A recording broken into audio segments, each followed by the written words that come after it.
കൊടുങ്ങല്ലൂരിൽ കൊലക്കേസ് പ്രതിക്ക് നേരെ അതിക്രൂര ആക്രമണം. ആലപ്പുഴ തുറവൂർ സ്വദേശിയായ സുദർശനനാണ് ഗുരുതരമായി പരിക്കേറ്റ് തൃശൂർ മെഡിക്കൽ കോളേജിൽ ചികിത്സയിൽ കഴിയുന്നത്. പരിക്കേറ്റ നിലയിൽ കൊടുങ്ങല്ലൂരിലാണ് ഇയാളെ കണ്ടെത്തിയത്. സുദർശനന്റെ ജനനേന്ദ്രിയം മുറിച്ചു മാറ്റിയതായും കണ്ണിന്റെ കാഴ്ച നഷ്ടപ്പെട്ടതായും പരിശോധനയിൽ കണ്ടെത്തിയിട്ടുണ്ട്. അജ്ഞാതർ നടത്തിയ ആക്രമണത്തിൽ വയറിനു പുറത്തും മാരകമായി പരിക്കേറ്റിട്ടുണ്ട്. യുവാവിന്റെ ജനനേന്ദ്രിയം ചികിത്സയുടെ ഭാഗമായി നീക്കം ചെയ്തു. സംഭവത്തിൽ കേസെടുത്ത കൊടുങ്ങല്ലൂർ പോലീസാണ് യുവാവിനെ തിരിച്ചറിഞ്ഞ് ബന്ധുക്കളെ വിവരമറിയിച്ചത്. സുദർശന് നേരിടേണ്ടി വന്നത് മനുഷ്യത്വരഹിതമായ പീഡനമാണെന്നും ആലപ്പുഴ സ്വദേശികളായ ചിലരെ സംശയമുണ്ടെന്നും അനുജൻ മുരുകൻ പറഞ്ഞു. സുദർശനൻ ഒരു കൊലപാതക കേസിലടക്കം 9 കേസുകളിൽ പ്രതിയാണ്. സ്ത്രീകളെ ശല്യം ചെയ്തതടക്കമുള്ള പരാതികൾ ഇയാൾക്കെതിരെയുണ്ട്.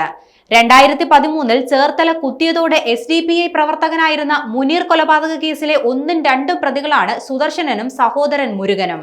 എന്നാൽ ഇത് രാഷ്ട്രീയ കൊലപാതകമല്ലായിരുന്നു. സ്വത്ത് തർക്കത്തെ തുടർന്നായിരുന്നു മുനീർ കൊല്ലപ്പെട്ടത്. സംഭവത്തിൽ പോലീസ് അന്വേഷണം തുടരുകയാണ്. ബന്ധുക്കളുടെ മൊഴി രേഖപ്പെടുത്തുകയും ചെയ്തു.